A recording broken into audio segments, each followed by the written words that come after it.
Hello and welcome to History Sleep Stories. Napoleon Bonaparte was born on a windswept island in the Mediterranean, where rocky cliffs met restless seas, and where the scent of salt and earth seemed to carry whispers of destiny. Corsica, rugged and proud, was a land of struggle and resilience, a place where survival demanded cunning as much as strength. It was here, in the modest home of Carlo and Letizia Bonaparte, that Napoleon first drew breath, small in stature but vast in ambition. His family, though respectable, was not wealthy. They were citizens of a new Corsican order, balancing loyalty to their island with a desire to adapt to the sweeping changes brought by France. Napoleon's father, stern yet attentive, instilled in his children a sense of discipline and duty, while his mother nurtured a quiet determination, a relentless insistence that her children could aspire to more than circumstance dictated. From these early lessons, Napoleon learned that power and influence were not given, they were seized, carved from the world with vision and will. As you settle in to listen to this sleep story, a like and a subscription are a quiet way to support this channel. And if you feel comfortable, you're warmly invited to share where you're listening from in the comments. As a boy, Napoleon was unlike the other children in his neighborhood. While they played along narrow streets and chased each other through olive groves, he would linger over maps and books, tracing rivers and armies with a finger that seemed to measure not just distance, but potential. He imagined the world as a chessboard, each kingdom a piece, each decision a move that could determine life or death, triumph or ruin. There was a seriousness in him that set him apart, a quiet intensity that sometimes drew ridicule from peers. Small in height and Corsican in accent, he was teased and underestimated, yet within that underestimation lay the seeds of something extraordinary. Every insult, every moment of exclusion, became a lesson in observation, a reminder that the world often underestimates those who do not yet conform. Education became both a refuge and a proving ground. Sent to mainland France for military schooling, young Napoleon encountered a world far larger, far colder, and far more exacting than the rocky hills of his homeland.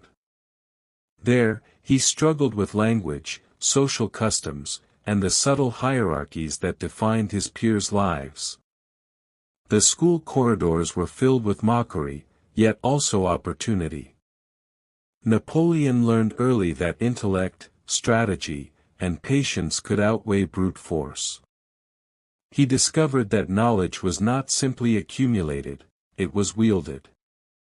The young boy who could not dominate by stature could, instead, command through precision, calculation, and foresight. Each lesson in mathematics, history, and strategy sharpened his mind like a blade, preparing him for battles that would one day span continents. Yet, even in these formative years, it was not only books that shaped him. The Corsican landscape, harsh and unyielding, had taught him resilience. He knew what it meant to face obstacles without complaint, to bend circumstance to one's will through determination alone. He understood that greatness was not inherited but forged, that the quiet, seemingly powerless could rise above expectation. And so, Napoleon carried with him a dual vision, the memory of modest beginnings and the unrelenting belief that he was destined for something far beyond them. Each night, as the Mediterranean winds rattled shutters and the distant sea roared against cliffs, he imagined a world where his name would echo far beyond the island, where his ideas, his strategies, and his ambitions would reshape history itself. In this unassuming boy, the foundations of legend were already forming. The contrast between his humble beginnings and the heights he would one day reach was stark, yet within it lay the very essence of suspense, the quiet tension of a life waiting to be realized. Napoleon's story had begun in obscurity, but the world would soon learn that even the smallest figure, armed with vision and relentless will, could command the destiny of nations. From these wind-swept hills of Corsica, the journey toward empire, glory, and infamy had quietly, inevitably, begun. After leaving the rugged cliffs of Corsica behind, Napoleon stepped onto the broader, unfamiliar world of mainland France, a land that promised opportunity but demanded conformity. The transition was immediate and jarring. The language, though familiar in fragments, carried nuances he had yet to master. His Corsican accent marked him as different, his height and reserved demeanor drew whispers and laughter from peers. Yet within every moment of exclusion lay the faint spark of determination, the realization that the judgment of others could never define the measure of his mind. Where many would have felt defeated, young Napoleon observed. Where others would have shrunk under mockery, he began to calculate. It was here, amidst the echoing halls of military school, that the first seeds of his strategic mind would take root. Discipline became the bedrock of his existence. The daily rigor of drills, the precision demanded in marching and formations, and the meticulousness required in study became tools he wielded with quiet intensity. Every exercise was more than a task, it was an opportunity to perfect focus, to train the mind alongside the body. Napoleon absorbed lessons not simply as obligations, but as instruments of power, realizing that mastery over oneself was the first step toward mastery over circumstance. In mathematics, he found patterns that seemed to mirror the rhythms of the battlefield. In history, he traced the rises and falls of empires, each story a lesson in leadership, overreach, and consequence. His notebooks were filled with meticulous observations, not mere memorization but reflection, an early sign that his intellect would always extend beyond the immediate task to the broader horizon of possibility. Yet education was not merely academic. Social challenges tested him just as sharply. Classmates, accustomed to a particular hierarchy, often mocked his Corsican origins, his modest background, and his quiet intensity. He was an outsider in every sense, smaller in stature, different in accent, and fiercely independent in thought. The isolation could have crushed him, but instead, it honed a subtle, formidable skill, the art of observation. He learned to read people, to anticipate reactions, to discern motivations and weaknesses. The laughter of others became data, every sneer a clue, every slight a lesson.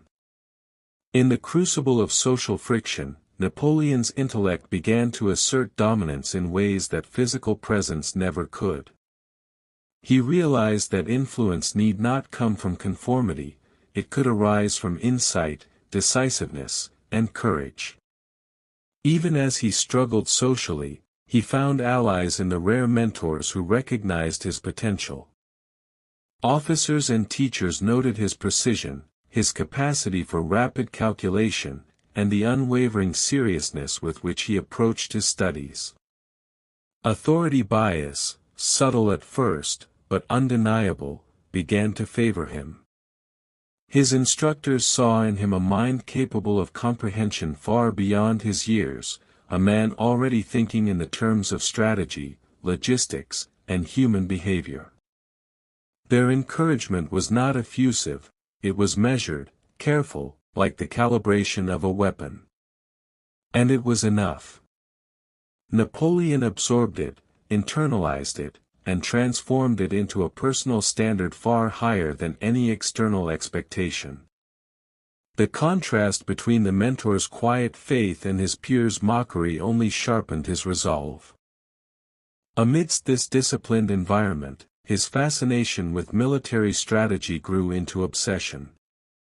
Maps were no longer just paper, they became theaters of imagination. He would linger over the positions of armies, the flow of rivers, the angles of fortifications, tracing every possible maneuver with his fingers and in his mind. The questions he asked himself were never small: what would it take to win a battle? How could terrain be exploited? What weaknesses lay in leadership and in the human spirit? In these quiet hours, Napoleon was already rehearsing the logic of campaigns he would command decades later, training a mind capable of seeing not only the immediate consequences of an action, but its ripple across politics, morale, and history itself. Despite his brilliance, hardship remained constant. Money was scarce, his family could not provide luxuries, and every achievement had to be earned through effort and ingenuity. He carried his own supplies, managed his own studies, and endured fatigue with a patience that few peers could match. Yet each obstacle became fuel, each setback a challenge to overcome. Napoleon's resilience was born not from comfort, but from scarcity. It was forged in the very fires of adversity that might have broken others. The contrast between his humble circumstances and the extraordinary clarity of his mind created tension, suspense, and anticipation, an unspoken promise that the boy who appeared ordinary was quietly building the foundation of a legend. Even beyond the classrooms and drills, the lessons of Corsica persisted. The rugged hills and unpredictable weather of his homeland had taught him adaptability, the struggles of his family had instilled resourcefulness. In France, these lessons merged with the discipline of formal education, producing a young man who was not only learned but cunning, not only precise but audacious. Each challenge at school was a rehearsal for battles he would one day command, each social slight a test of patience and perception. The very environment that might have humbled a less determined boy became a stage for a mind relentlessly advancing toward its destiny. By the time Napoleon completed his formal schooling, he was no longer simply a Corsican outsider. He was a thinker, a strategist, and a resilient individual honed by adversity, observation, and discipline. The young boy who had once traced rivers on maps now envisioned armies, nations, and the consequences of decisions that would shape the world. The subtle contrast between his modest origins and the grandeur of his imagination hinted at the trajectory that lay ahead. Every lesson, every trial, and every calculated decision during these formative years had quietly prepared him to step onto the larger stage of history, a stage where intellect, will, and strategy would determine not just survival, but supremacy. After years of rigorous study and disciplined training, Napoleon stepped into the world he had been preparing for, the military arena. His first assignments were modest, hardly the sweeping campaigns that would later define his name. He was a junior officer, tasked with administrative duties, overseeing small detachments, and ensuring order in garrisons scattered across France. To some, these responsibilities seemed trivial, beneath the ambitions of a mind like his. Yet Napoleon approached them with the same meticulous attention that had distinguished him in school. Every report he wrote, every movement he supervised, was calculated and deliberate. He observed the behaviors of his men, noting strengths, weaknesses, and the subtle cues of morale. Where other young officers might have ignored the human element, he understood that leadership was as much about perception and psychology as it was about orders and tactics. His first real exposure to conflict came during skirmishes in the unstable regions near the French borders.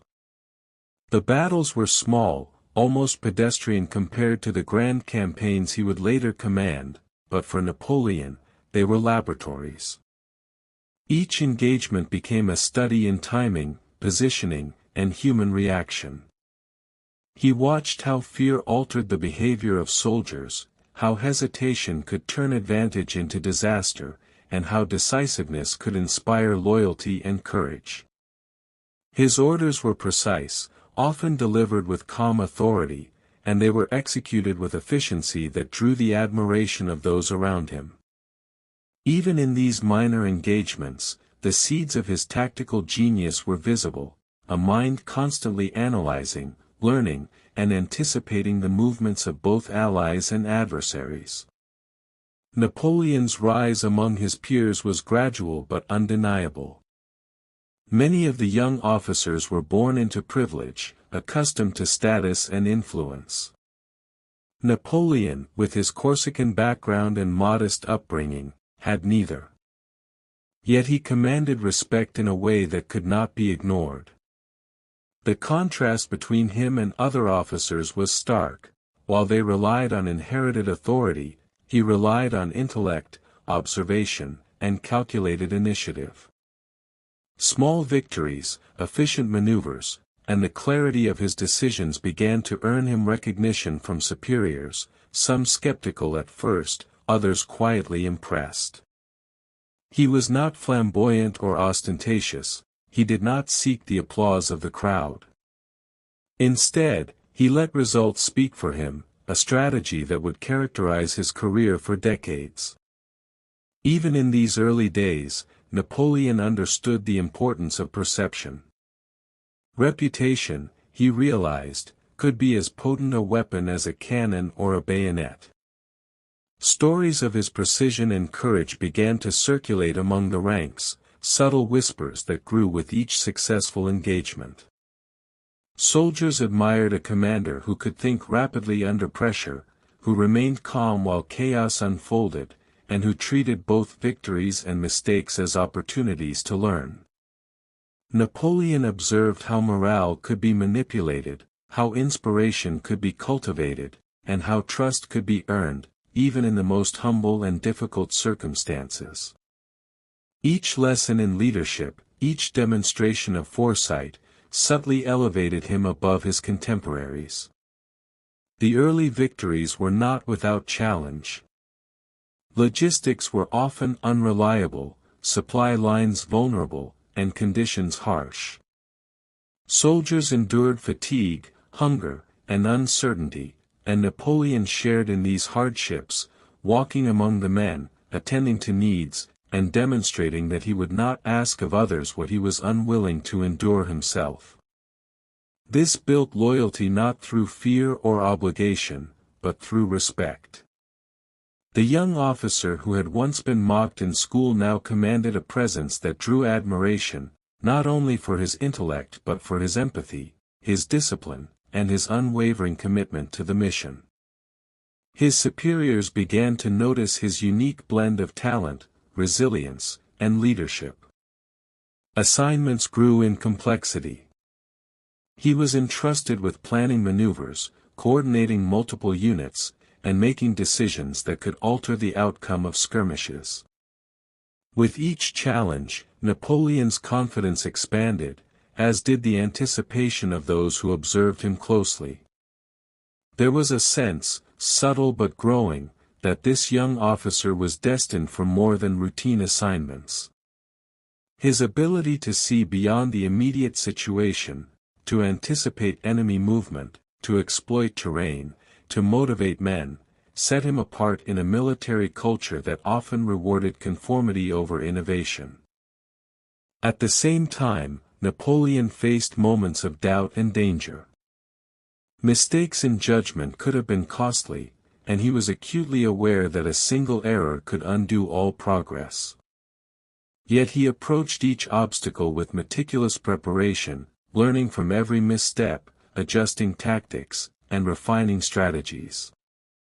The combination of intellect, discipline, and resilience became a hallmark of his early career. Contrast framed his experience, the modest beginnings, the unassuming assignments, and the daily challenges of ordinary officers made his emerging brilliance all the more remarkable. The quiet, unassuming Corsican had begun to command attention in ways that words alone could not capture. By the end of these formative military experiences, Napoleon had laid the groundwork for his meteoric rise. He had learned the value of observation, the power of decisive action, and the subtle art of earning respect through competence and foresight. His reputation, though still growing, was now grounded in tangible results and a deep understanding of strategy, leadership, and human nature. The foundations of his future campaigns, his capacity to inspire loyalty, and his vision for large-scale military operations were already being formed in these early skirmishes and minor assignments. The boy who had once been an outsider, teased and underestimated, was transforming into a figure whose intellect, ambition, and strategic acumen would soon leave an indelible mark on history. As Napoleon's reputation quietly grew through minor victories and disciplined service, France itself was convulsing with forces far larger and more chaotic than any battlefield he had yet encountered. The French Revolution had erupted with a ferocity that shook kings, nobles, and commoners alike. Streets that had once echoed with commerce and order now roared with the chants of citizens demanding liberty, equality, and justice. Crowns were toppled, estates seized, and centuries of tradition unraveled in weeks. To many, the upheaval was terrifying, unpredictable, and dangerous. Governments fell overnight, and loyalty was a shifting concept. Yet to Napoleon, this chaos was a canvas, a landscape upon which a mind attuned to strategy could find opportunity. Where others saw disorder, he saw the potential to rise, to navigate currents that few could even comprehend, and to transform uncertainty into advantage. The revolution created a vacuum of power, a rare moment when the established hierarchies were suspended and merit could, at least temporarily, outweigh birthright. Napoleon recognized that survival and advancement would require both audacity and precision. He watched the debates of the National Assembly, the trials and executions of nobles, and the endless squabbles of revolutionary factions. He observed the patterns, the alliances, and the weaknesses of those in authority, always calculating where he might insert himself into the unfolding drama. In the swirl of unpredictability, he remained calm, a figure of clarity amid turmoil. His peers, caught in the emotional whirlwind of revolutionary fervor, often faltered, but Napoleon's ability to remain analytical gave him a rare edge. Even within the military, the revolution had destabilized the hierarchy. Officers loyal to the old regime were dismissed or fled, and the army itself became a patchwork of experience, ideology, and factional loyalty. Commanders were replaced almost overnight, and inexperienced men were thrust into positions of responsibility. For Napoleon, this environment was both perilous and propitious. Each gap in leadership was an opening, each misstep by those around him a chance to demonstrate capability. He leveraged both his tactical skill and his political awareness to navigate these turbulent waters. His assignments, though modest in scale, now carried weight beyond the immediate orders. They were opportunities to prove himself in a world where old rules no longer applied. The contrast between the chaos of the revolution and Napoleon's methodical approach could not have been more striking. While mobs roamed the streets of Paris, and factions vied for control of committees and militias, Napoleon continued to train, study, and prepare. His focus was unwavering. He treated every mission, every small engagement, with meticulous attention, but always with an eye toward the larger picture, how each action might position him for greater influence. He understood that opportunity was fleeting, hesitation could be fatal, both on the battlefield and in politics. This sense of urgency drove him to move decisively where others hesitated, to act where others debated endlessly, and to calculate where others panicked. Napoleon's rising skill and adaptability did not go unnoticed. Superiors who once regarded him as merely competent began to recognize an unusual combination of intellect, courage, and strategic foresight. In a military landscape destabilized by politics, he became a stabilizing force, a mind capable of cutting through noise and making decisions that others could not. Soldiers began to follow him not simply because of orders, but because they sensed clarity in his judgment and confidence in his leadership. His ability to merge calm deliberation with rapid action became a hallmark, and it set him apart from both peers and superiors, many of whom were still struggling to navigate the revolutionary chaos. Amid the political upheaval, Napoleon also cultivated a sense of personal opportunity. He observed the ambitions and weaknesses of revolutionary leaders, identifying moments when decisive intervention could accelerate his ascent. He wrote letters, advised commanders, and offered strategies that demonstrated insight far beyond his rank. In doing so, he began to weave a network of influence, a subtle web that positioned him favorably when the next crises arose. He understood the importance of perception, that reputation and timing were as critical as courage and skill. The contrast between his calculated approach and the frantic energy surrounding him created suspense and anticipation, both for those observing him and for history itself. The revolutionary tide was not without danger. Loyalties were volatile, and mistakes could mean imprisonment or death. Yet Napoleon's resilience and keen observation allowed him to navigate these threats with precision. Each engagement, each strategic suggestion, and each act of leadership became a stepping stone, bringing him closer to visibility, influence, and eventual command. The chaos of the revolution, which had toppled kings and disoriented entire armies, became the very instrument by which Napoleon honed his abilities and demonstrated the capacity to think, act, and thrive under pressure. By the end of this period, it was evident that Napoleon was no longer merely a rising officer, he was a figure whose intelligence, composure, and ambition positioned him to seize advantage in a nation defined by upheaval. The contrast between the turbulence of the streets, the uncertainty of politics, and the clarity of his mind created both tension and anticipation. The revolutionary tide, with all its danger and disorder, had become a proving ground. For the young Corsican, each skirmish, each calculated decision, and each observation of human behavior laid the foundation for a meteoric rise that the world was only beginning to witness. The stage was set for campaigns, alliances, and audacious moves that would soon elevate him from capable officer to a force whose destiny would shape the course of history. Napoleon's arrival in northern Italy marked a decisive turning point in both his career and the broader theater of European conflict. The campaign was officially tasked with defending French positions and challenging Austrian influence, but for Napoleon, it presented something far greater, a stage to demonstrate the synthesis of strategy, leadership, and audacity he had honed through years of preparation. The Italian terrain itself was a challenge: mountain passes, unpredictable weather, and fragmented communication lines demanded not only courage but ingenuity.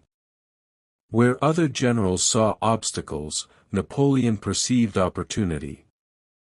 Each valley and river became a potential instrument, each logistical difficulty a chance to outmaneuver an enemy who relied on rigid conventional tactics. The contrast between the chaotic environment and his disciplined, analytical mind created an almost palpable tension, an anticipation that every decision might change the fate of armies and nations. From the very beginning, Napoleon demonstrated a willingness to act decisively, often when hesitation would have seemed the safer course. He understood that speed, coordination, and surprise could overcome superior numbers. Orders were delivered clearly, quickly, and with precision, leaving little room for confusion. Yet he balanced this decisiveness with psychological insight. He knew that morale could be as potent as artillery. Soldiers who trusted in the clarity of their commander's vision were more likely to endure fatigue, navigate treacherous terrain, and fight with resilience even when the odds were stacked against them. Napoleon moved among the men, observed their reactions, and adjusted strategies not only to the enemy but to the spirit of his own troops. This human intelligence, understanding fear, courage, and pride, amplified the effect of his tactical brilliance. The early engagements of the campaign showcased his innovative approaches. Traditional European warfare emphasized linear formations and predictable maneuvers. Napoleon, however, employed flexibility, concentrating his forces at decisive points while leaving other positions lightly defended, exploiting weaknesses in enemy deployment. He coordinated rapid movements across multiple axes, often splitting his forces strategically to create confusion, then reassembling them at crucial moments for concentrated assaults. Observers noted how the young general's plans seemed almost prophetic. He anticipated enemy responses with remarkable accuracy, adjusting on the fly while maintaining the cohesion of his army. The contrast between his calm command and the bewildered enemy created suspense not only in the battles themselves but in the unfolding story of his rise. Victory after victory began to define Napoleon's reputation. Cities and fortresses fell with a combination of audacity and meticulous planning. In some cases, enemies surrendered after realizing that resistance was not merely futile, but psychologically disadvantageous, as his presence seemed to command inevitability. Reports of his leadership spread quickly through the ranks and beyond, reaching both allies and adversaries. Soldiers admired his energy and decisiveness. Superiors, once skeptical of the Corsican outsider, began to recognize a mind that could achieve results under pressure. The sense of anticipation and curiosity grew among those who followed the campaign. How far could this young general take a relatively modest force? Could he reshape the political and military map of Italy through sheer strategy and will? Napoleon's use of psychological tactics became as critical as his deployment of troops. He understood the power of perception. Letters to the Directory emphasized victories while framing setbacks as minor or manageable, enhancing his reputation in Paris. Within the battlefield, he sometimes allowed rumors of troop strength to spread, exaggerating numbers to intimidate opponents. He orchestrated feints and misdirections, leading enemies to miscalculate and commit to positions that ultimately proved disadvantageous. These maneuvers were not merely clever, they reflected a profound understanding of human behavior and the psychological dimensions of warfare. Every battle became a study in anticipation, manipulation, and strategic dominance. Leadership, however, was never purely about tactics. Napoleon's presence on the battlefield inspired extraordinary loyalty. He shared the hardships of the men, walking long marches, enduring weather, and often exposing himself to danger alongside his troops. These actions cultivated trust and admiration, reinforcing the authority of his commands. Soldiers were willing to follow him into situations that might have seemed impossible under less charismatic leadership. Here, contrast framed both human and military dimensions, the chaos of war, the exhaustion of men, and the uncertainty of outcomes were met with a calm, commanding figure whose vision and clarity made the impossible achievable. As the campaign progressed, the consequences of his decisions became increasingly significant. Successes at key battles, such as the crossings of treacherous rivers or the capture of heavily fortified positions, elevated both morale and his standing. Defeated Austrian forces and regional powers began to recognize that Napoleon was not a temporary anomaly, he was a tactical genius capable of reshaping the political and military landscape. The contrast between his rise and the faltering strategies of traditional generals intensified suspense. History itself seemed to pivot on the outcomes of his decisions, with each engagement heightening the stakes for both him and Europe.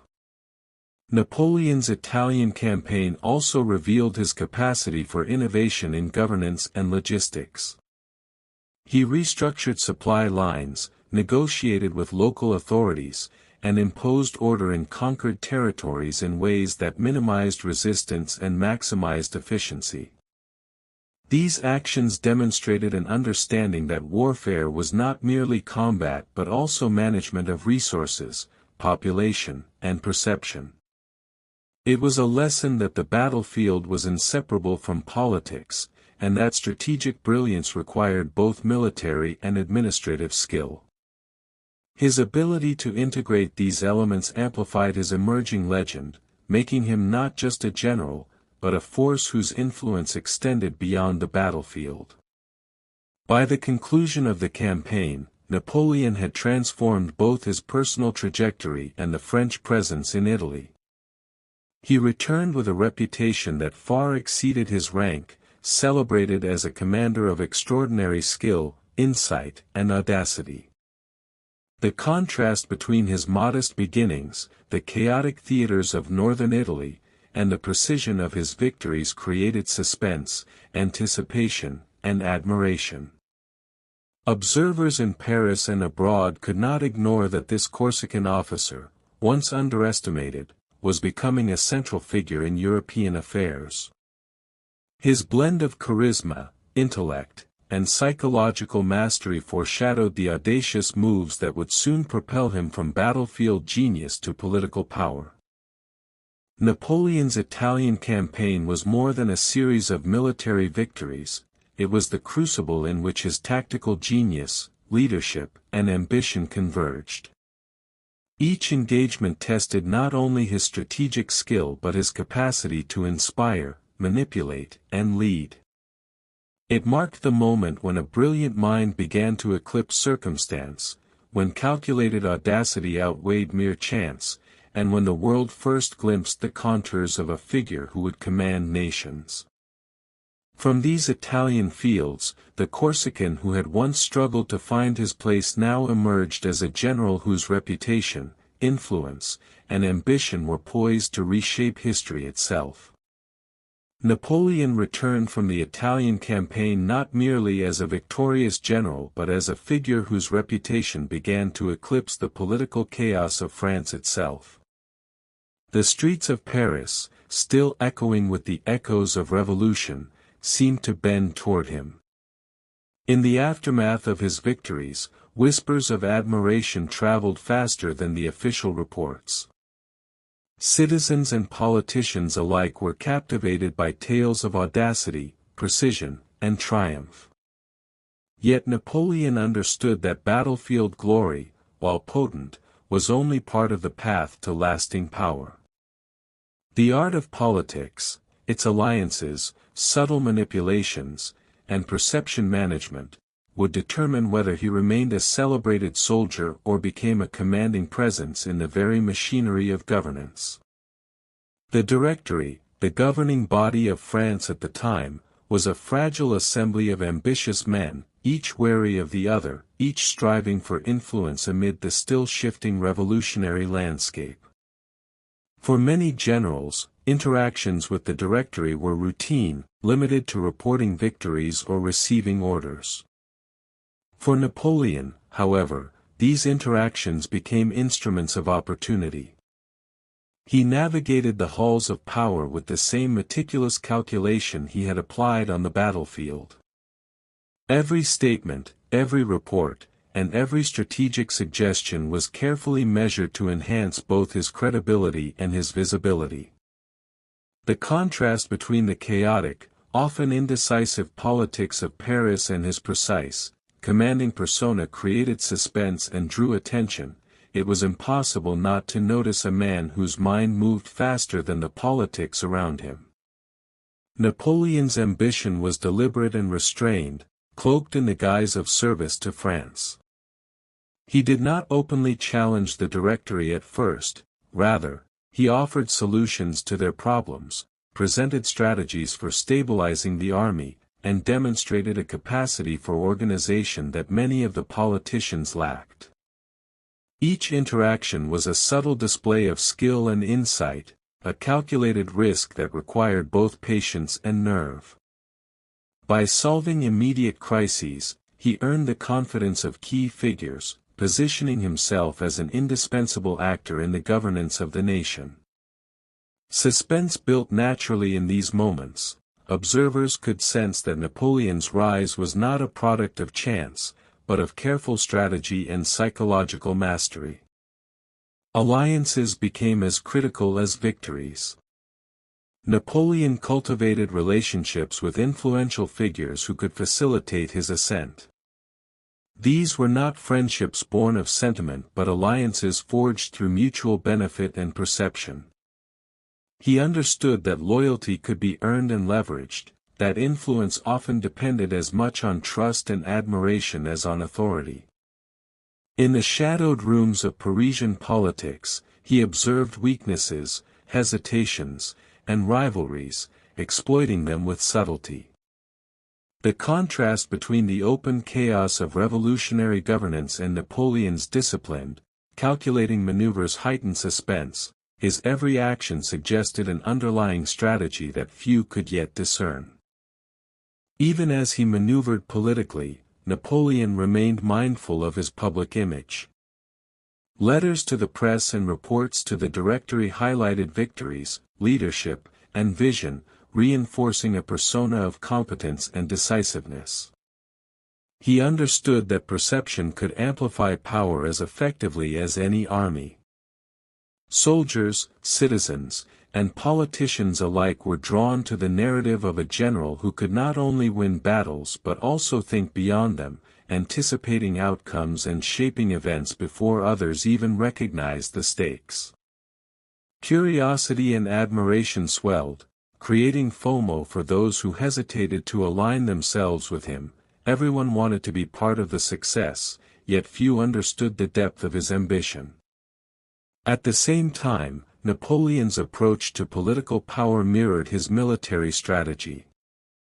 He analyzed, anticipated, and acted with timing that balanced risk with opportunity. Just as he had assessed terrain and enemy movements in Italy, he now assessed personalities, ambitions, and the shifting loyalties of political actors. Each conversation, each proposal, each recommendation was a calculated move, a step on a board whose ultimate end was his elevation. The tension between the idealistic goals of revolutionary France and the pragmatic, sometimes ruthless calculus of power created a narrative suspense that few could ignore. Observers, and even allies, could sense that this was a man whose vision extended far beyond the immediate crisis. One of the critical demonstrations of his political acumen came during moments when France teetered on instability. Threats from rival factions, conspiracies, and uprisings demanded swift yet decisive responses.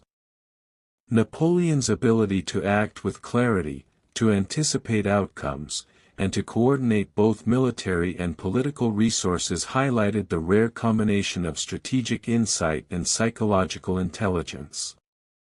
The contrast between the indecision of the Directory and the precision of Napoleon's interventions reinforced the sense that he was destined for more than ordinary command. Suspense and curiosity deepened. How far could such a mind rise in a nation still reeling from revolution? By the end of this phase, Napoleon had transformed from celebrated general to influential political actor. His victories in Italy had earned him fame, but it was his cunning, calculated engagement with power structures in Paris that solidified his trajectory toward supremacy. Every alliance, every careful statement, and every decision enhanced both his credibility and his reach. The stage was now set for the audacious moves that would culminate in the seizure of power, as he positioned himself not just as a military hero, but as a master of political strategy. The rise to political power showcased Napoleon's unique ability to merge intellect, foresight, and ambition. Where others were constrained by tradition, indecision, or fear, he operated with clarity, speed, and purpose. The contrast between his calm, methodical approach and the turbulence of revolutionary France amplified suspense and anticipation, drawing the attention of soldiers, citizens, and politicians alike. By combining strategic genius with psychological insight, he demonstrated that leadership was not merely a function of command, but a discipline of perception, timing, and calculated risk. Napoleon's ascent in the political sphere was therefore not sudden, but inevitable in retrospect. Each maneuver, each alliance, and each demonstration of competence built a foundation of influence and trust, laying the groundwork for the dramatic transformation that would follow. From the chaos of revolution to the halls of power, he had navigated challenges with the precision of a general and the subtlety of a statesman, proving that the Corsican outsider was now a figure whose destiny extended far beyond the battlefield.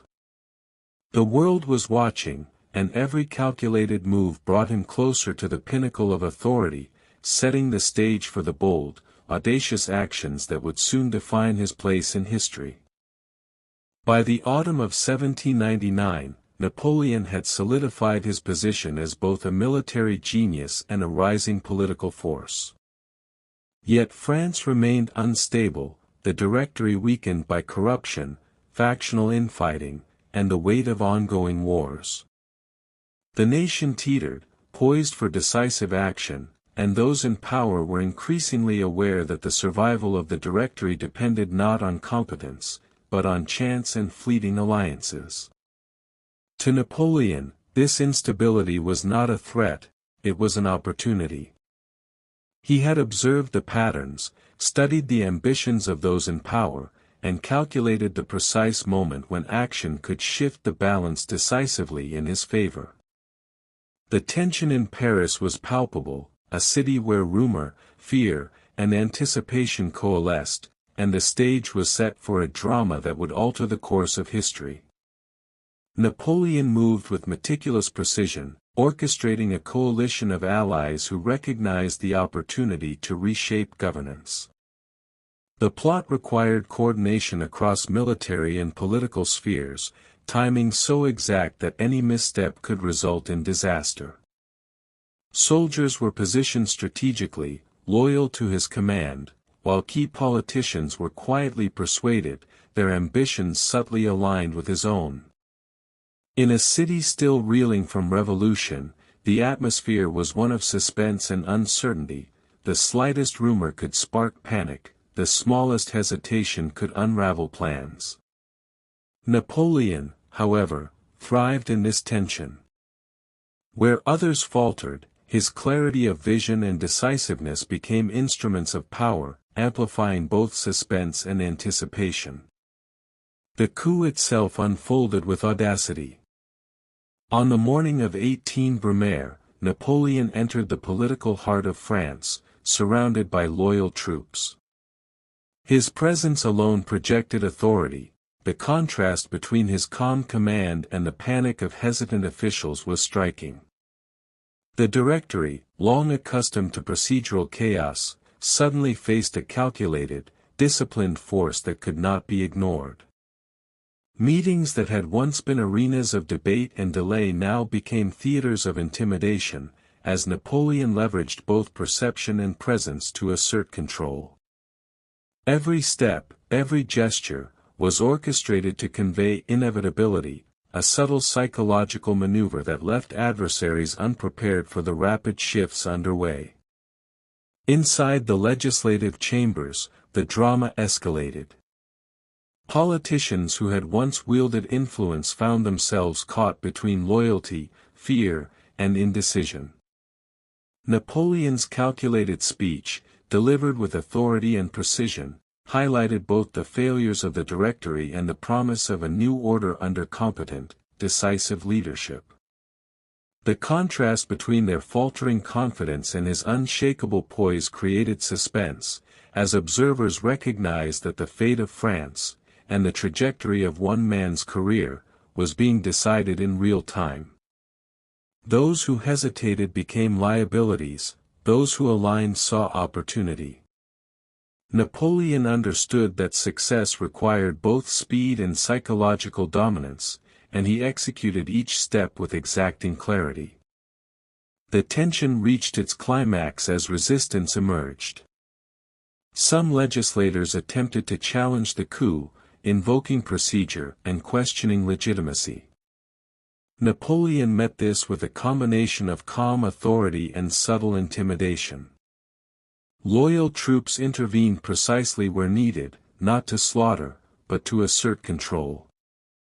The orchestration of force and rhetoric was masterful, a display of psychological insight as much as military skill.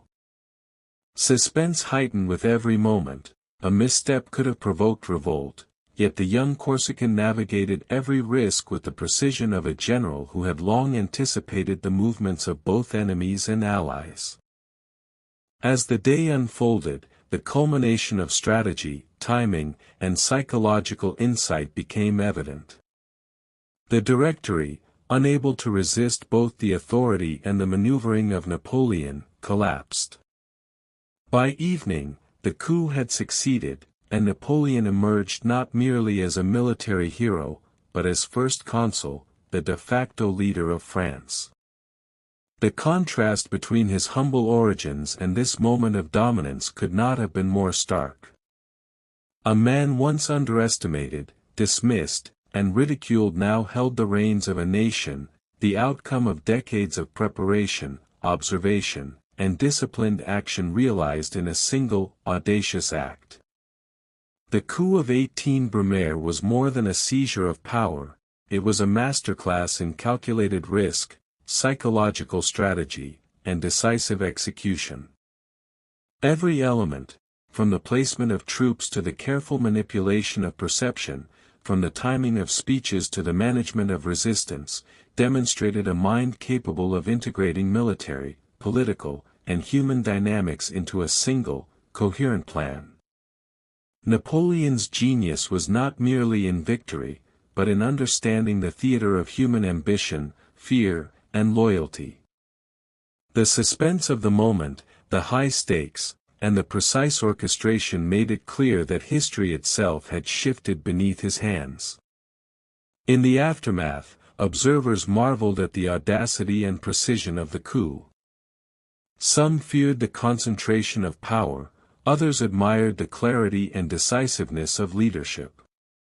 Napoleon's reputation transformed overnight, from celebrated general to political architect, a man whose ambition and skill had reshaped France in a single day. The contrast between vulnerability and dominance, between the chaos of the streets and the disciplined execution of strategy, created both suspense and admiration. History was witnessing the rise of a figure whose blend of audacity, intellect, and psychological insight would define not only his own destiny, but the fate of Europe itself. The coup of 18 Brumaire, therefore, was not an isolated event, but the culmination of years of preparation, discipline, observation, and calculated ambition honed through education, early military experience, and campaigns in Italy. In a single act, Napoleon had translated personal skill into political mastery, demonstrating that the same principles that won battles could also seize power. The stage was now set for his formal consolidation of authority, a period that would culminate in his coronation as emperor, and the transformation of France under his vision. The winter of 1804 found France poised at the pinnacle of transformation, and at the center of this transformation stood Napoleon Bonaparte, first consul and master of both military and political theater. After years of disciplined preparation, daring campaigns, and audacious political maneuvering, he now faced the ultimate stage, the coronation of an emperor. The idea of crowning a monarch had long been associated with divine sanction, a ritual in which God or the Church placed a crown upon the head of the ruler. Yet Napoleon, ever conscious of both symbolism and perception, would rewrite this tradition with calculated audacity. In Notre Dame Cathedral in Paris, beneath the soaring arches and the gaze of a nation, he would assert control over history itself, embodying ambition, authority, and psychological mastery in a single, unforgettable act. The ceremony was meticulously orchestrated to convey both legitimacy and spectacle. The grandeur of Notre Dame, adorned with gilded decorations, banners, and an assembly of dignitaries, contrasted with the precise choreography of Napoleon's plans. Every detail was designed to assert his authority while simultaneously captivating the public's imagination. Artists, clergy, and state officials were all positioned to enhance the impression that Napoleon was both powerful and transcendent, a leader whose presence commanded attention, obedience, and awe. The contrast between centuries of royal tradition and Napoleon's innovation amplified the tension. The audience, expecting conventional ritual, was about to witness a moment that would redefine authority itself. Napoleon's entrance was calculated to inspire both reverence and anticipation. Clad in imperial robes, the weight of symbolism heavy upon him, he walked with measured poise, projecting an air of inevitability. Citizens and officials alike watched as he approached the altar, a figure at once familiar from portraits and military legend, yet larger than life in this theater of power. The irony of the moment lay in its subtle audacity. The Pope, who traditionally crowned the monarch, prepared to place the crown in his hands. Napoleon, however, would seize the symbolic authority himself, lifting the crown and placing it upon his own head. This single act, both daring and provocative, encapsulated his psychological approach to power. He did not simply accept the authority of others, he claimed it, redefining the relationship between tradition, religion, and personal ambition. Public reaction was a mixture of awe, admiration, and shock. To the crowd, Napoleon appeared as both human and mythic, a man whose intelligence, decisiveness, and daring had been distilled into a single image of dominance. The emotional resonance of the ceremony was magnified by the knowledge of how far he had traveled, from the rugged hills of Corsica, the obscure beginnings, to commanding armies, to mastering politics, and now to crowning himself as emperor. The contrast between his humble origins and the apex of power intensified the psychological impact. Observers could scarcely reconcile the small Corsican boy, once mocked and underestimated, with the figure now commanding history itself. Curiosity and FOMO gripped both citizens and political observers. What would Napoleon do next, now that he had formally ascended above the conventions of monarchy and revolution alike? The symbolism of self-coronation was layered with strategic intent. By placing the crown upon his own head, Napoleon signaled independence from the church and established authority as self-determined. It was a subtle yet profound assertion that his power was rooted not in divine ordination, nor solely in military success, but in the convergence of intellect, ambition, and psychological mastery. Every gesture, from the placement of hands to the measured pace of his movement, reinforced this assertion. It was a lesson in perception, a demonstration of how ceremony could become an instrument of power, and how psychological dominance could be as decisive as military conquest. Consolidation of power was as critical as spectacle. Napoleon immediately leveraged the coronation to solidify loyalty among key political and military actors. Generals, ministers, and officials who witnessed his audacity were compelled to recognize the inevitability of his authority. Dissenters found it difficult to oppose a leader who had demonstrated such clarity of vision and decisive action. The psychological effect extended beyond Paris. Across France, citizens, soldiers, and administrators began to view Napoleon not merely as a man, but as an embodiment of order, ambition, and success. Suspense remained, but it shifted from uncertainty to anticipation.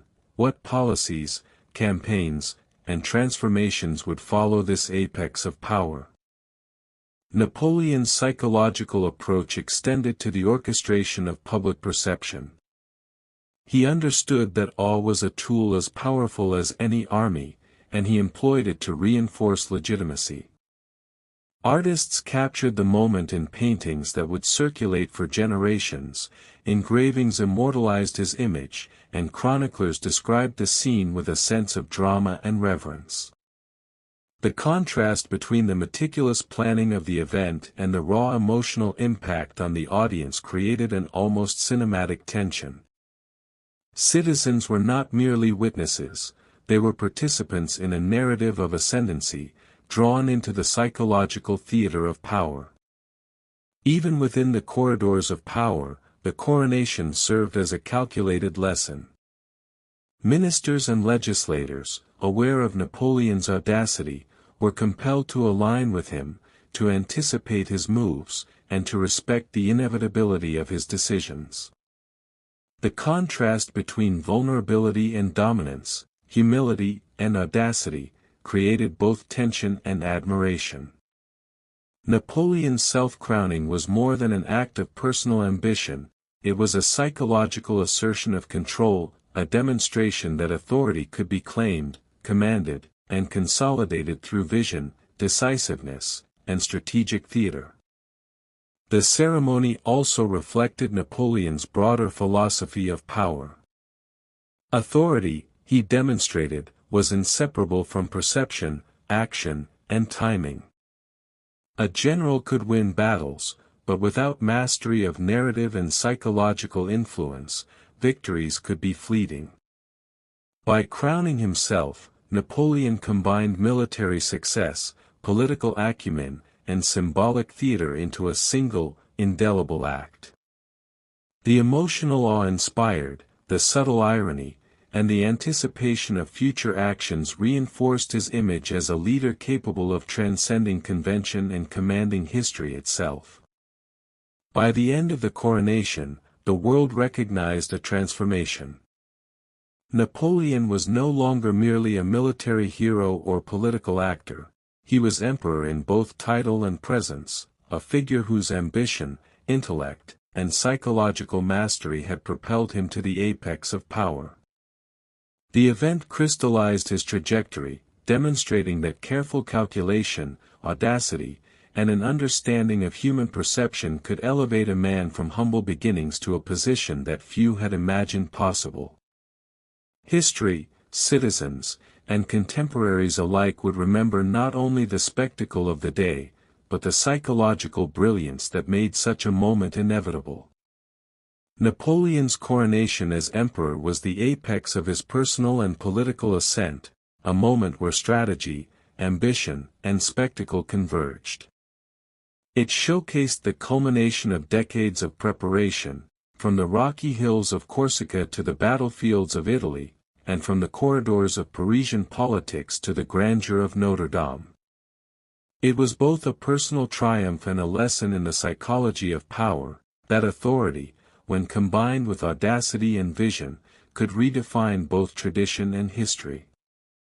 The world now watched, captivated, aware that this moment was not an end, but a prelude to the extraordinary transformations he would bring to France and Europe alike. Napoleon's coronation as emperor was not merely a ceremonial apex, it was the prelude to an era of unprecedented military ambition. The battlefield had become both his canvas and his proving ground, and Europe itself would soon witness the scale of his vision. From the rolling plains of Italy to the contested territories of Austria, Prussia, and beyond, Napoleon's campaigns extended the reach of French power and demonstrated the extraordinary synthesis of strategy, leadership, and audacity that had been honed over decades. Yet alongside triumph lay immense human cost, a tension that mirrored the very contradictions of his rise, glory and suffering, ambition and exhaustion, dominance and vulnerability. The early campaigns in Austria and Prussia exemplified Napoleon's genius in combining speed, maneuver, and psychological warfare. Traditional armies relied on rigid formations, slow marches, and predictable supply lines. Napoleon defied these conventions, concentrating forces at decisive points, striking with overwhelming precision, and often compelling numerically superior foes to capitulate before full engagement. His ability to anticipate enemy movements, to exploit terrain, and to inspire loyalty among troops created victories that seemed almost preordained. Each triumph reinforced his aura of inevitability, generating curiosity and FOMO among allies and adversaries alike. To witness Napoleon in action was to witness history itself unfolding. Yet each battlefield victory came at a price. Soldiers endured relentless marches, harsh weather, and the strain of extended campaigns. The human cost was staggering. While parades, proclamations, and dispatches celebrated conquest, behind the scenes countless lives were stretched to the limit. Discipline, courage, and loyalty were constantly tested, and even the most devoted soldiers faced the harsh realities of supply shortages, illness, and fatigue. The contrast between the glory of victory and the suffering of those who achieved it created moral tension, a recognition that ambition, no matter how brilliant, exacted a profound human toll. Napoleon understood this, yet he balanced ruthlessness with pragmatism, knowing that survival and cohesion of the army were essential to both strategic success and the projection of authority. The campaigns in the Iberian Peninsula, Central Europe, and later Russia illustrated not only tactical brilliance but also the limits of human endurance. Napoleon's strategies relied on speed, surprise, and relentless pressure, often forcing enemies to react rather than initiate. Cities fell, alliances shifted, and entire nations found themselves caught in a whirlwind of French military power. The contrast between his unshakable confidence and the panic, disorganization, or despair of opposing forces heightened both tension and suspense. Observers, soldiers, and citizens alike were drawn into the unfolding drama, aware that each decision had consequences that could reverberate for decades. Napoleon's approach to leadership was a constant balance of inspiration and control. He moved among his men, demonstrating personal courage, sharing hardships, and providing clarity amid chaos. Soldiers followed him not only because of duty but because of admiration and trust in his strategic insight. He understood human psychology in warfare. Morale could be weaponized, fear could be mitigated, and loyalty could be cultivated. Generals under his command learned not only tactics but the art of command itself, observing how clarity, decisiveness, and calculated risk could alter outcomes beyond numerical superiority. The contrast between disciplined, motivated French forces and fragmented, uncertain enemies became a recurring theme, amplifying both suspense and anticipation in every engagement. Yet Napoleon's conquests were more than military maneuvers, they were instruments of political transformation. Conquered territories were reorganized under French administrative, legal, and social principles, extending influence far beyond the battlefield. The Napoleonic Code, reorganized governance, and economic reforms reflected a vision of order amid chaos, yet they also imposed burdens on populations and disrupted traditional structures. The tension between progress and imposition created moral complexity. Citizens often admired the stability and rationalization Napoleon brought, yet the demands of occupation and conscription imposed suffering. This contrast between triumph and consequence became central to understanding the scale and human dimension of his campaigns. The epic battles, Austerlitz, Jena, Friedland, and others, became both legend and cautionary tale. Each demonstrated mastery of strategy and battlefield psychology, forcing enemies into overextension, using deception to create tactical advantage, and concentrating forces at decisive moments. Napoleon's capacity to anticipate multiple moves ahead, like a grand chessboard, created suspense and curiosity among allies and opponents alike. Yet the glory of these victories was shadowed by the human reality: exhausted soldiers, decimated battalions, and civilians caught in the path of conquest. The narrative of triumph was inseparable from the narrative of cost, a duality that heightened both admiration and moral reflection. The expansion of the French Empire brought not only territorial gain but also strategic overreach. As campaigns stretched across Europe, supply lines lengthened, alliances grew tenuous, and the pressures on both army and state intensified. Napoleon's genius mitigated many risks, but even his foresight could not entirely prevent the strain of extended conflict. The contrast between control and chaos, between calculated brilliance and unpredictable variables, created constant suspense. Each new engagement, each new campaign, tested not only strategy but resilience, both of the troops and of Napoleon himself. Through it all, Napoleon maintained a psychological edge. Victory was as much about perception as it was about force. Letters, proclamations, and reports emphasized success, shaping both domestic and international opinion. Stories of audacity, decisiveness, and near-miraculous outcomes spread across Europe, creating both admiration and apprehension. The suspense of the moment: would the next engagement succeed, would the empire hold, would opponents finally find a weakness, kept both allies and enemies engaged in the unfolding drama. Curiosity, tension, and FOMO were constant companions in a Europe defined by conflict and ambition. By the end of this period, Napoleon had reshaped the map of Europe, not only through conquest but through the strategic application of psychological insight, leadership, and disciplined execution. Triumph and consequence existed side by side, forming a complex tableau. The glory of victories and expansion contrasted sharply with the human strain, suffering, and ethical ambiguities of war. Observers could admire the genius, the decisiveness, and the audacity, yet they could not ignore the toll exacted upon nations, soldiers, and civilians.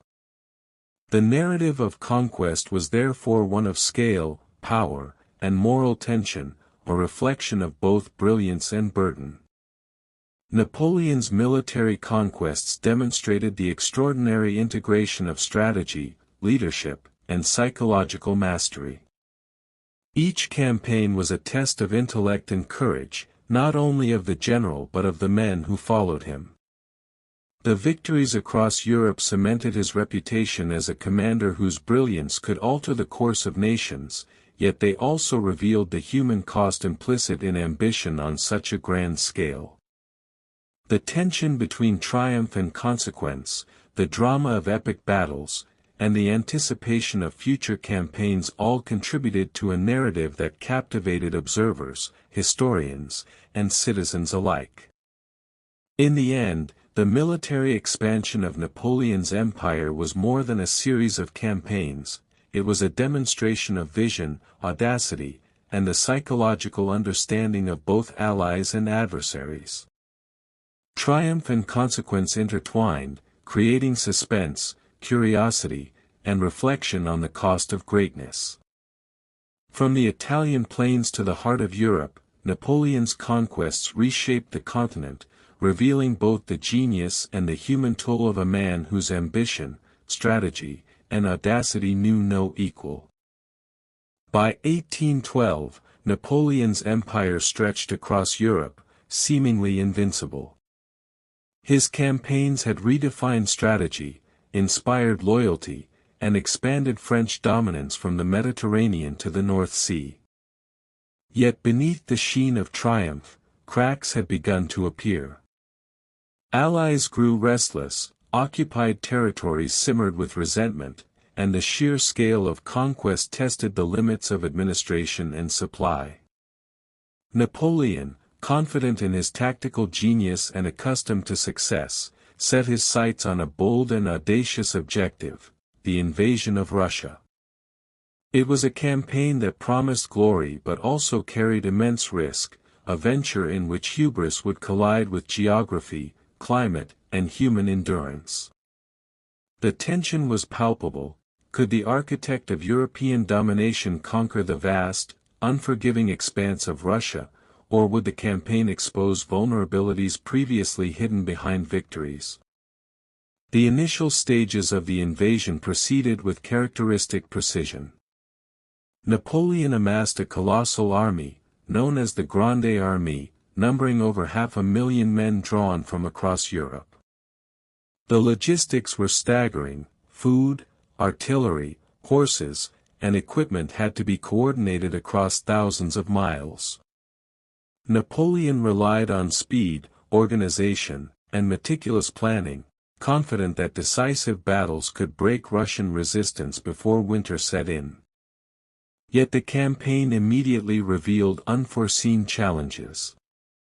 Vast distances, poor roads, and the scorched earth tactics employed by the Russians, destroying supplies, retreating strategically, and avoiding large-scale engagements, frustrated his plans.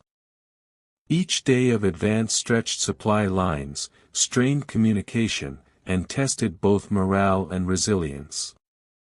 The contrast between Napoleon's previous rapid victories and the slow, punishing advance in Russia heightened suspense, creating a sense of foreboding that even his most loyal officers could not ignore.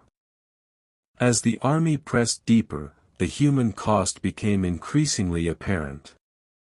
Soldiers endured extreme heat in the early months, followed by a brutal onset of cold as autumn approached. Disease, starvation, and exhaustion eroded the ranks even before major battles were fought. Napoleon, accustomed to rapid campaigns and decisive engagement, faced a reality he had not fully anticipated: geography and climate could defeat even the most brilliant strategist. The contrast between past triumphs and current struggles created both tension and curiosity, leaving allies, enemies, and observers to wonder whether the man who had conquered Europe could survive the Russian winter. The Battle of Borodino epitomized both Napoleon's tactical brilliance and the growing vulnerability of his forces. It was a massive, brutal engagement, marked by intense artillery bombardments, infantry assaults, and high casualties on both sides. Napoleon commanded with clarity and audacity, demonstrating the same foresight that had won victories across Europe. Yet even as his forces achieved a costly tactical victory, it became clear that strategic success was elusive. The Russians retreated methodically, leaving Moscow abandoned, yet the city's emptiness offered no supplies, no comfort, and no decisive political leverage. The psychological contrast between occupying a symbolic prize and achieving meaningful conquest underscored the precariousness of Napoleon's position. Triumph had a bitter edge, glory was inseparable from suffering. As the Grande Armée lingered in the abandoned city, the onset of the Russian winter compounded existing hardships. Temperatures plummeted, and the once formidable army began to fracture.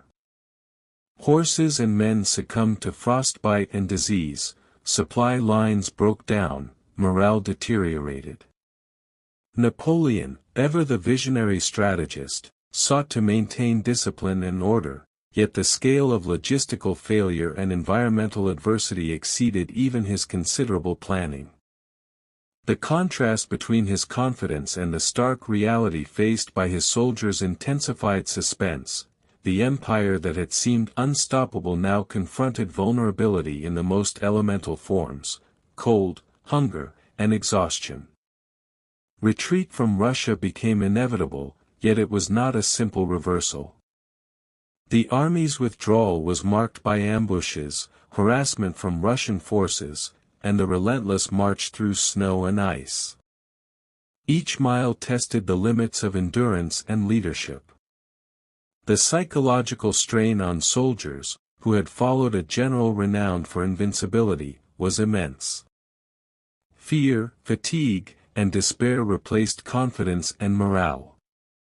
Observers and historians later noted that the campaign's collapse was as much a result of human factors, misjudgment, hubris, and the limits of loyalty, as it was of military opposition. The contrast with earlier victories, achieved through speed, surprise, and decisiveness, made the retreat appear both tragic and instructive. Napoleon's personal experience of vulnerability became starkly evident during the retreat. Accustomed to control and swift success, he faced decisions where no choice could guarantee survival.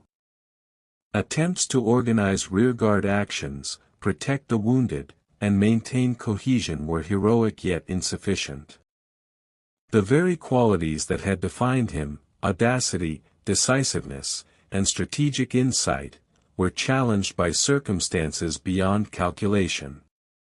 The psychological tension was immense. A man who had mastered Europe now confronted the humbling power of nature, logistical limits, and human fragility.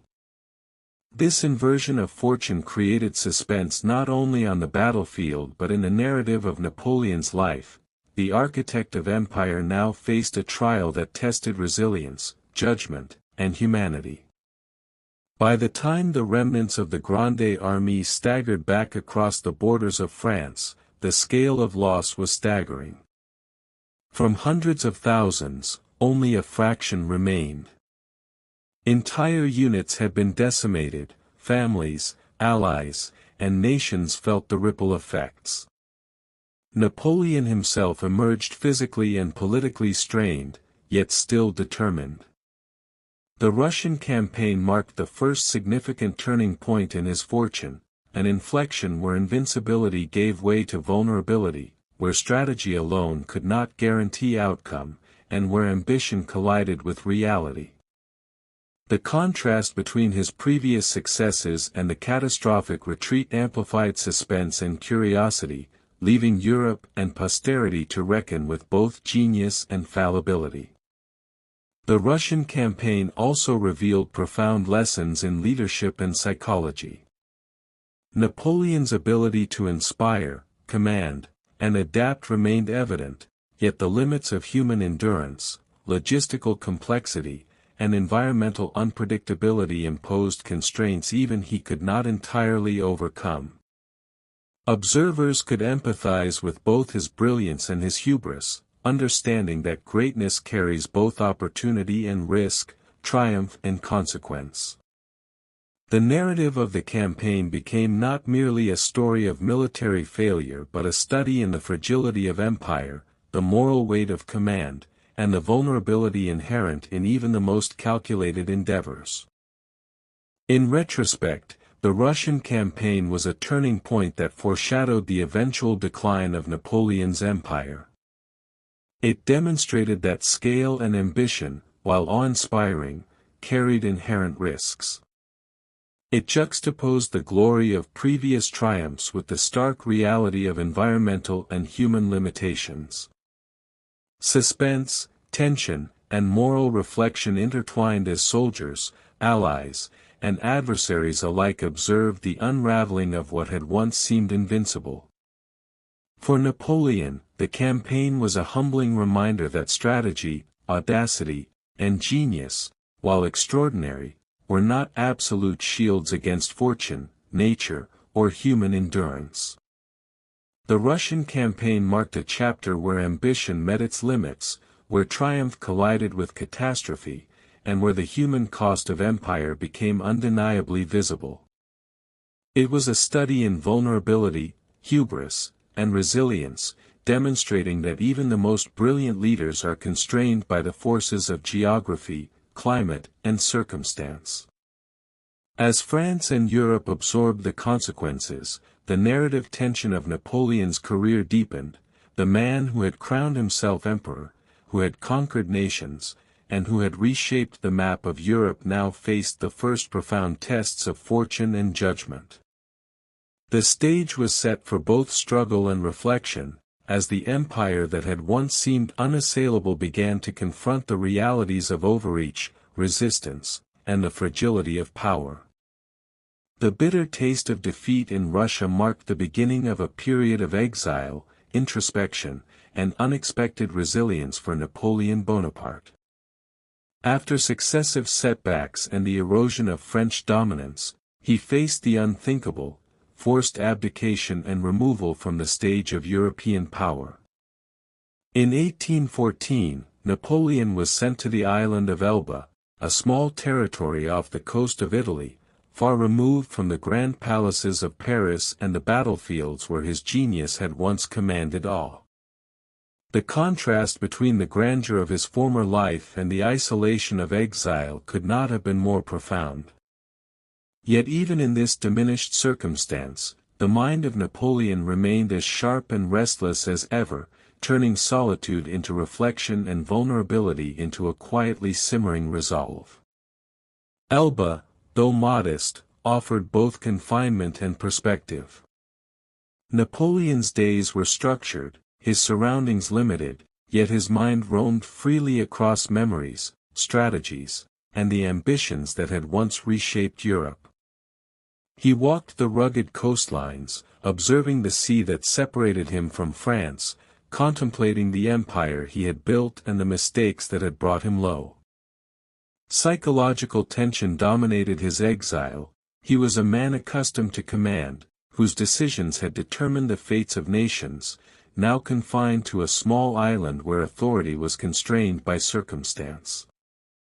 Curiosity about how he would respond, both from his followers and from history itself, added a layer of suspense to every action, every reflection. During this period, introspection became a tool as vital as any sword or cannon. Napoleon assessed his victories and defeats with a clarity that few could match. He considered not only military tactics but the broader patterns of leadership, loyalty, and human ambition. The Russian campaign, the decline of alliances, and the erosion of morale revealed lessons that were painful yet illuminating. The contrast between past glory and present limitation sharpened both self-awareness and resolve. In solitude, he explored the nuances of power, how perception, timing, and psychology had elevated him, and how overreach, misjudgment, and circumstance had brought him low. The isolation forced a reckoning, a deep internal dialogue that few leaders ever experience. Napoleon's exile was not merely passive reflection. Even on Elba, he maintained a degree of influence, overseeing administration, improving infrastructure, and maintaining a small but loyal entourage. He treated governance as an exercise in strategy and psychological mastery, organizing resources, monitoring morale, and refining plans. The contrast between his constrained environment and his enduring ambition underscored the tension of the period. He was physically limited, yet intellectually and emotionally undiminished. Observers and chroniclers would later note the intensity with which he approached even modest tasks, a man for whom inactivity was impossible, whose mind thrived on purpose and foresight. The isolation of Elba magnified both vulnerability and opportunity. Napoleon confronted the limits of personal authority, forced to navigate a world in which decisions carried no grand-scale consequences, yet where influence over people and perception remained essential. This tension shaped psychological growth. He reconciled ambition with reality, understanding the delicate balance between assertiveness and prudence. The contrast between past triumphs and present constraints intensified the drama, highlighting the resilience required to endure both failure and obscurity. Curiosity and anticipation built naturally among those who followed his exile, soldiers, citizens, and European leaders alike, wondering whether this once dominant figure would fade quietly into history or rise again. It was this combination of reflection, planning, and enduring ambition that precipitated the dramatic return of Napoleon during the 100 Days. In March 1815, he escaped Elba, crossing the sea to the French mainland with a small contingent of loyal supporters. The suspense of the moment was palpable. France had changed in his absence, allies and enemies alike were uncertain, and yet the presence of Napoleon ignited both fear and fascination. He advanced strategically, avoiding confrontation when unnecessary, cultivating support among troops and citizens, and capitalizing on dissatisfaction with the Bourbon monarchy. The contrast between isolation and resurgence, between exile and audacity, created a narrative tension that captivated all of Europe. During this brief period, known as the 100 Days, Napoleon's psychological acumen was on full display. He inspired soldiers with charisma and vision, leveraged the power of perception to consolidate authority, and rekindled loyalty among citizens who remembered his earlier triumphs. Yet beneath the surface of confident leadership, the shadow of past failure lingered. He had learned the fragility of fortune, the vulnerability of overreach, and the human cost of ambition. These insights tempered his boldness with a degree of reflection, even as he pursued rapid action to reclaim power. Suspense and anticipation were constant companions. Every step toward Paris, every rallying of forces, carried the weight of history and the potential for both triumph and disaster. The psychological journey of exile and reflection humanized Napoleon in ways that victories and campaigns could not. Observers could see a man who had once been invincible, now confronted with limitation and solitude, yet who transformed adversity into strategic contemplation and resilience. The tension between past glory and present circumstance, between confinement and ambition, created both empathy and suspense. Readers and viewers are drawn into the narrative not only by curiosity about the return, but by recognition of the internal struggle that defined this period, a powerful mind navigating vulnerability with purpose and foresight. Napoleon's exile and reflection reveal essential truths about leadership, resilience, and human psychology. Greatness is inseparable from vulnerability, audacity exists alongside introspection, triumph is inseparable from the lessons of failure. The period of Elba, though brief in duration, reshaped both the man and his legacy. He returned not merely as a figure of authority, but as a leader tempered by insight, aware of both the possibilities and limits of power. The emotional contrast between isolation and resurgence, between reflection and action, intensified the dramatic tension of his life story, setting the stage for the climactic confrontation at Waterloo. In the end, exile was more than punishment, it was preparation. It allowed Napoleon to synthesize experience, confront hubris, and reaffirm ambition within the constraints of reality. The humanizing aspect of this period, his reflection, doubt, calculation, and planning, provides a powerful emotional bridge between the triumphs of empire and the ultimate challenges that would follow. The story of Elba and the 100 Days underscores a central truth: even the most formidable leaders are shaped by solitude, reflection, and the capacity to learn from both victory and defeat. The world watched as Napoleon, once isolated and diminished, transformed exile into a prelude for audacious return, demonstrating that the mind and spirit, even when tested, can shape destiny with clarity and resolve. After the dramatic resurgence of the 100 Days, Napoleon Bonaparte faced the inexorable forces of history that would define his final chapter. The climactic confrontation at Waterloo in June 1815 ended in decisive defeat, marking the collapse of his regained authority. For a man who had once dominated Europe with the brilliance of strategy, the audacity of political maneuvering, and the aura of invincibility, the outcome was both humbling and definitive. Captured by the British and exiled to the remote island of St. Helena in the South Atlantic, Napoleon entered a period of isolation far harsher than the comparatively temperate confines of Elba. Here, the contrast between past grandeur and present confinement became starkly visible, and the final act of his life was dominated by reflection, resilience, and an acute awareness of mortality. St. Helena was an unforgiving place, geographically remote and politically isolated. Surrounded by the vast expanse of the Atlantic, Napoleon could see Europe only in memory, in strategy and imagination, but not in reality. His empire, once vibrant and expansive, existed now largely in stories, recollections, and the enduring effects of his governance. The island itself, rocky and windswept, imposed both physical and psychological constraints. Yet even in these conditions, Napoleon retained his commanding presence. Visitors and chroniclers observed a man who moved with purpose, whose mind remained engaged with history, politics, and philosophy.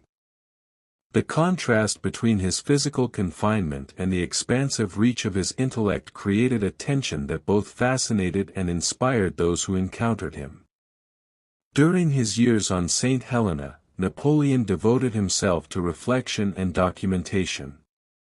He dictated memoirs and recollections, recounting campaigns, victories, setbacks, and political maneuvers.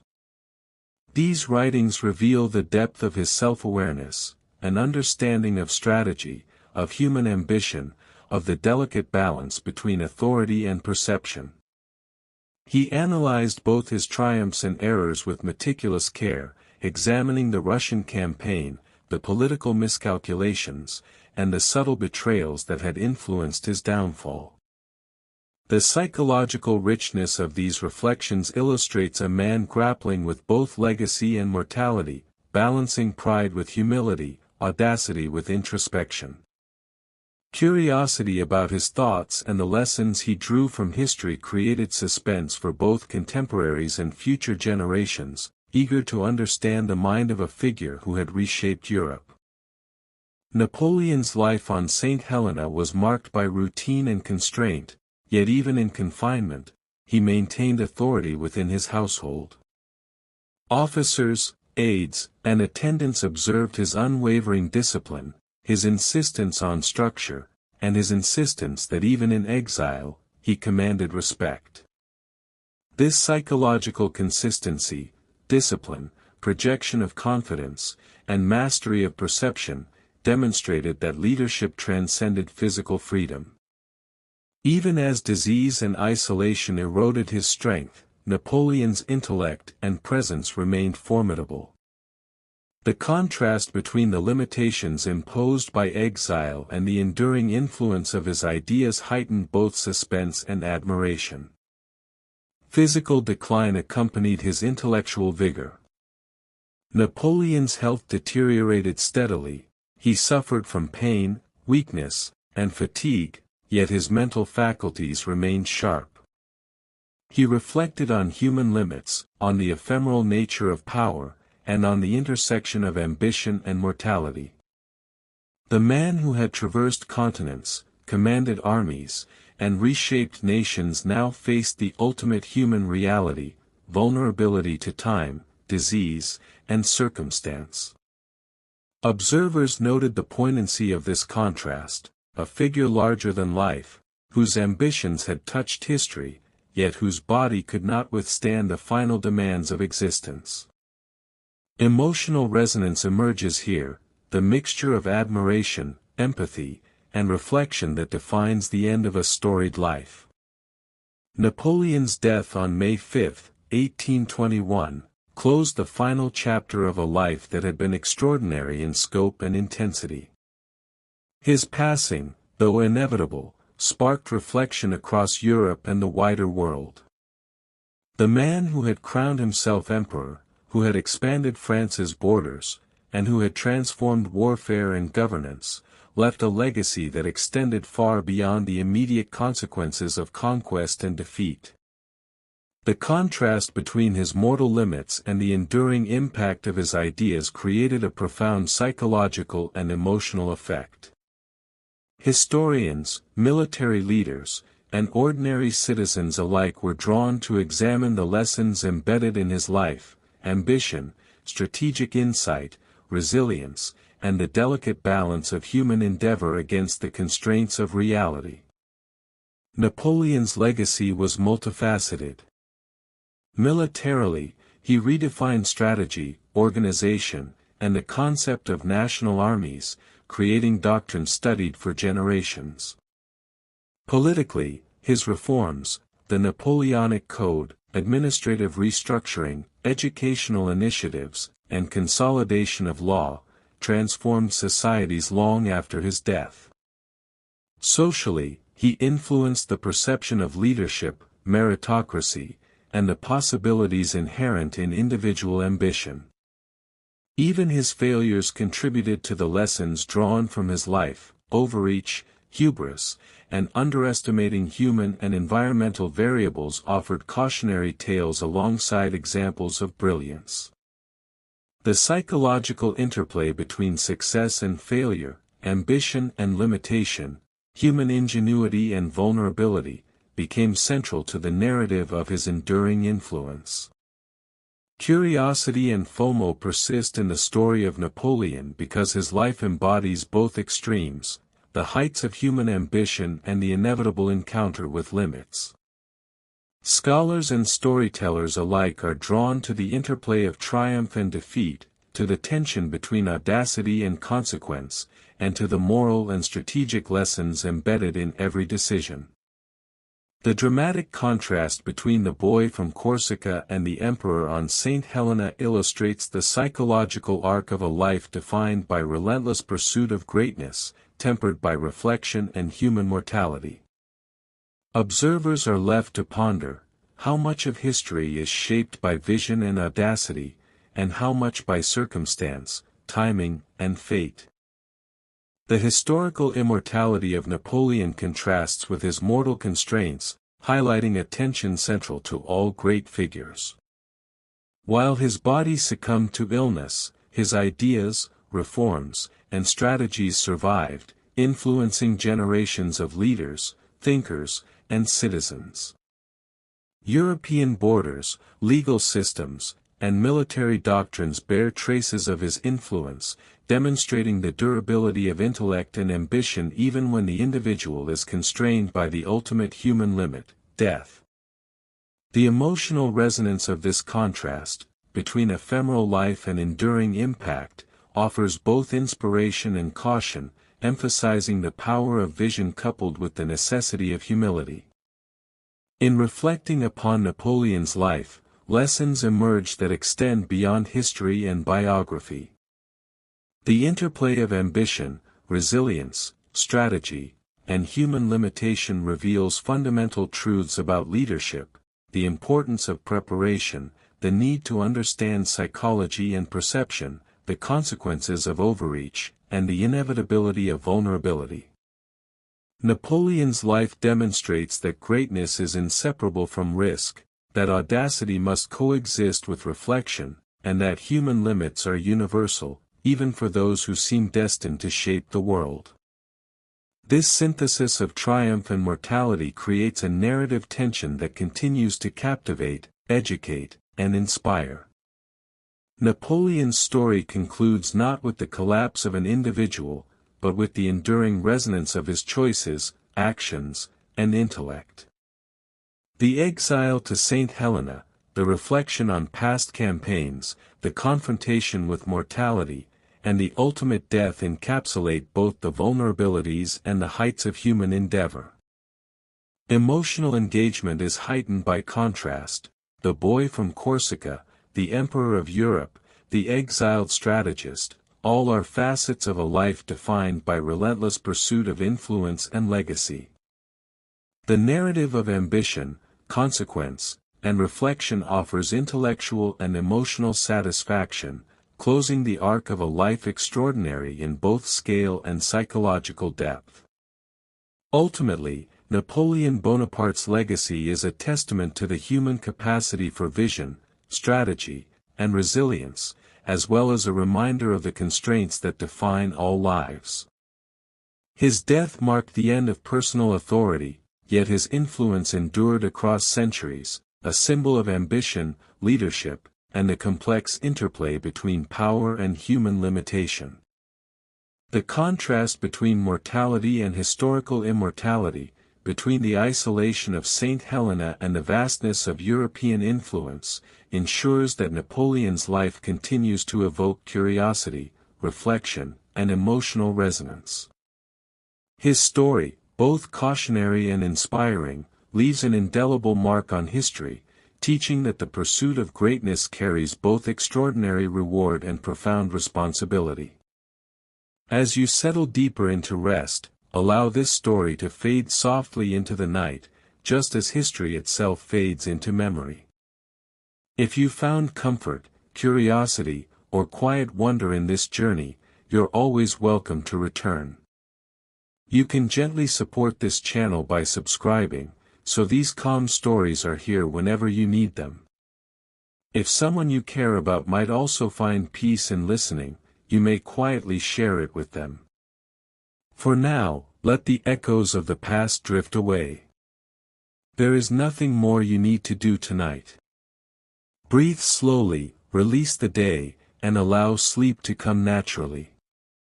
May your rest be deep, your dreams gentle, and your night undisturbed.